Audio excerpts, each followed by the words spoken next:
It had been many years since Sophronia Lattimore had used her fan as a means of flirtatious communication. As a poor relation of 8 and 20, she was now too firmly ensconced amongst the chaperones to try to attract a gentleman's attention, but if one had noticed the frantic waving of her fan, he could have no doubt of the message it was sending. Sophie was desperately overheated, and she was not the only lady so afflicted. Odours of perfume and perspiration mingled in the warm air, causing Sophie to feel so stifled, she determined she must escape into the cool night if she were to maintain consciousness. Thankfully, her cousin had just joined a set, so Sophie had some time before Cecilia would be looking for her. She made her way around the perimeter of the overcrowded ballroom toward the French doors she'd espied across the room, and went through them onto a narrow balcony. She walked to the opposite end, away from the light of the ballroom, and took in some brisk, refreshing breaths. Lost in quiet contemplation of the night sky, she was startled when a couple came out of the ballroom onto the balcony. Before she could make her presence known, as she still stood in the shadows and they had not noticed her, they hurried into speech. "What exactly are you about, Priscilla?" the gentleman asked. "I don't know what you mean. Do not play games with me. It's quite obvious you're encouraging Lord Fitzwalter's suit. Do your promises mean nothing?" "Of course they do. And you will always have my heart, Charles. You must believe that. But I was only taking my own feelings into account, and I've since come to understand my family must be considered as well." She put out her hand in a pleading gesture.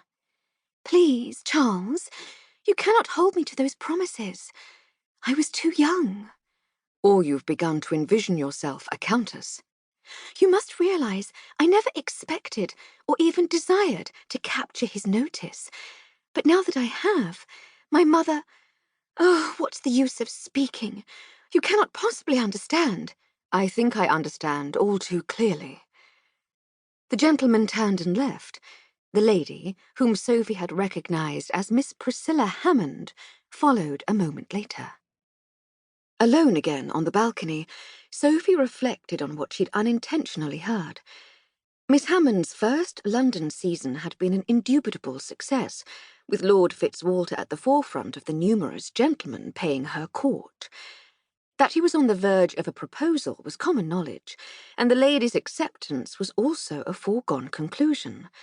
After all, what young woman from an undistinguished family of moderate means would turn down the opportunity to become a wealthy countess? But apparently Charles thought that Miss Hammond might do so in his favour.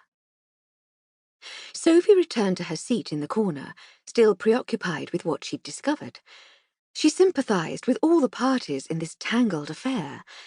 There was even a fourth person she knew to be affected.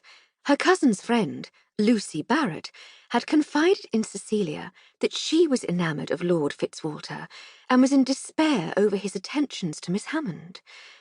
Lucy Barrett, though an attractive young woman, hadn't enjoyed the popularity that Miss Hammond had. A trifle shy, she tended to become overwhelmed in crowds and hesitated to put herself forward. She'd only come to know Lord Fitzwalter because he was a friend of her brother. It was a complicated business, this making of matches, and it was none of Sophie's affair if Lord Fitzwalter chose Miss Hammond over Miss Barrett. But would he really have decided upon Miss Hammond if he knew Miss Hammond and this Charles had made promises to each other? Was Miss Hammond merely acceding to the wishes and perhaps the pressure of her family? Sophie watched Miss Hammond for the next half-hour and found she did not seem like a young lady delighted by her beloved's attentions. Though she smiled at Lord Fitzwalter frequently enough, that smile just as instantly faded, replaced by a frown as soon as his head was turned.